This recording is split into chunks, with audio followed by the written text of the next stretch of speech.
Et bien salut tout le monde, aujourd'hui je vous retrouve pour une nouvelle vidéo, j'espère que vous allez bien. Pour aujourd'hui ça va franchement super, on se retrouve pour parler vente et marque de vêtements. Vous avez été nombreux à me montrer que vous aviez comme problème le fait de ne pas faire suffisamment de ventes, voire pas du tout. Et aujourd'hui je vais vous donner 5 clés qui vont vous permettre peut-être, je dis bien peut-être, ça dépendra de comment vous les mettez en place et de votre projet aussi, mais qui si elles sont bien appliquées et sur un bon projet vous permettront normalement d'augmenter vos ventes. Si vous découvrez la chaîne avec cette vidéo là, je vous invite à vous abonner, ça me ferait super plaisir. J'ai pour objectif avant la fin de l'année d'arriver le plus proche possible des 8000 abonnés et on est déjà à 7400 le jour où je tourne la vidéo.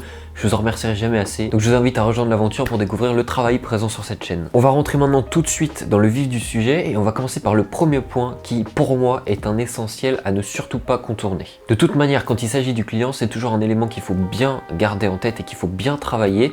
Et là pour le coup, il faut que vous soyez capable de connaître parfaitement le client que vous visez. Normalement, vous faites un avatar client quand vous commencez à travailler pour voir à qui vous adressez, quelles sont ses préoccupations, quelle est sa manière de parler, de communiquer, d'échanger avec les autres. Et tout ça va vous permettre de mieux cibler votre offre devant la bonne personne. Donc c'est pour moi le premier point et un point qui est extrêmement important, c'est de bien connaître la cible à qui vous vendez. Donc l'audience à qui vous allez vendre. Et comme je vous le disais, ça passe par sa manière de communiquer.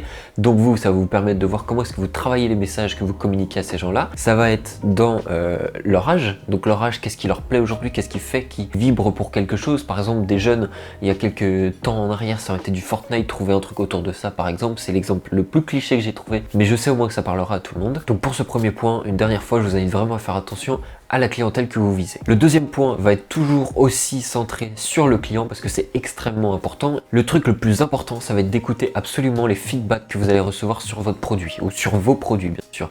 Quand vous avez créé votre marque, vous avez normalement, même s'il n'y a pas eu de vente, des produits qui plaisent plus parce qu'ils sont plus visionnés sur votre site ou alors des retours, que ce soit sur Instagram, sur Twitter, sur Facebook, n'importe où vous pouvez partager, il y a forcément des gens qui vous font des retours ou vous voyez au niveau des interactions qu'il y a quelque chose qui plaît plus. N'hésitez pas à contacter les gens si de eux-mêmes ils ne vous ont pas fait de retour ou quoi, et en leur disant voilà, je te passe le textile, je te passe le vêtement, que ce soit dans votre famille, un ami ou n'importe quoi, ou même à des gens qui auraient pu porter les vêtements que vous avez fait. Vous leur dites voilà, pendant plusieurs jours tu le portes et tu vas me dire ce que t'en penses. Est-ce que au niveau de la coupe c'est agréable, est-ce que le toucher est confortable, est-ce que l'impression ne part pas au lavage, est-ce que tout ça, et voilà, vous demandez au client un retour sur expérience qui va vous permettre d'améliorer significativement ce que vous apportez au prochain client.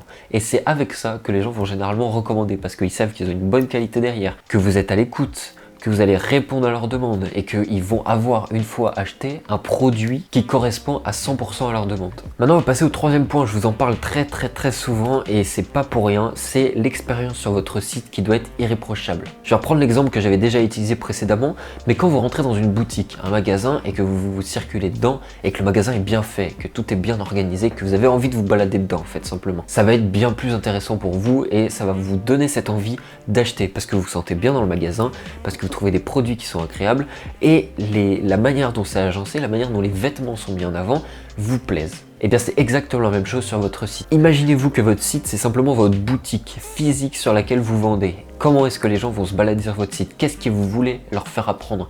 Qu'est-ce que vous voulez qu'ils voient en premier? Qu'est-ce que vous voulez qu'ils voient en dernier? Et tout ça, essayez de le machiner de manière à ce que quand ils se baladent dessus, il n'y ait aucune accroche particulière, à savoir par exemple une mauvaise traduction, qu'il y ait de l'anglais, du français, de l'allemand ou je ne sais quoi qui se balade et là les gens se disent ok, on est sur un site qui parle quelle langue et comment est-ce que je vais finir par acheter mon produit si tout est écrit n'importe comment? Vous avez également parfois, vous cliquez sur une photo, ça affiche aucune page derrière, vous avez des problèmes de navigation, vous n'avez pas de nom de domaine, tout ça voilà. Tout ça, il faut que vous rendiez l'expérience juste irréprochable, que le client se dise ok, là je peux avoir confiance. Déjà vous gagnez leur confiance avec ça et en plus ça va les inviter à acheter et à se dire que si votre site est qualitatif, les produits le sont forcément derrière. Alors le quatrième point est pour moi quelque chose de vraiment important quand vous avez les moyens, bien sûr, c'est pas forcément nécessaire au début, vous pouvez très bien vendre sans, mais ce que je veux dire c'est qu'avec cet outil-là, le fait de faire un packaging, ça va vous permettre de fidéliser les gens. Qu'est-ce que j'entends par là? Quand par exemple un client reçoit un colis dans une poche simplement, hop, et voilà, il reçoit juste son textile. Ok, il est content, il a reçu la pièce qu'il a commandée. Alors qu'à l'inverse, si quand le client reçoit le colis, il a des petits bonbons, un petit flyer personnalisé, il a des petits stickers, il a un packaging particulier à ouvrir à l'image d'Apple qui vous fait des packagings de ouf quand vous recevez un iPhone ou un Mac, et bah essayez de mettre toute cette expérience là. Dites-vous que le client aime ce genre de choses là et ça va l'inviter à recommander. Quand vous avez une expérience d'ouverture avec un certain colis, et ben vous avez envie, ça vous procure un bon souvenir et vous avez envie de réitérer cette expérience. Si vous avez de l'argent à dépenser, bah dites-vous que le client, il faut que vous le travaillez de cette manière-là. Offrez-lui du plus, donnez-lui l'impression qu'il est chouchouté, qu'il a des suppléments, et croyez-moi que ça va vraiment fonctionner, et psychologiquement ça va jouer sur le fait qu'il va vraiment garder en mémoire cette ouverture là et garder en mémoire votre marque par la même occasion. Le dernier point qui pour moi est quelque chose aussi de très important, les 5 points sont très importants mais celui-là aussi fait partie de ceux qu'il faut vraiment travailler, c'est de vous diversifier. Si vous stagnez sur une même manière de communiquer, de faire votre site, de faire vos photos, de faire vos vidéos, de tout ça, vous n'allez jamais évoluer, vous n'allez jamais toucher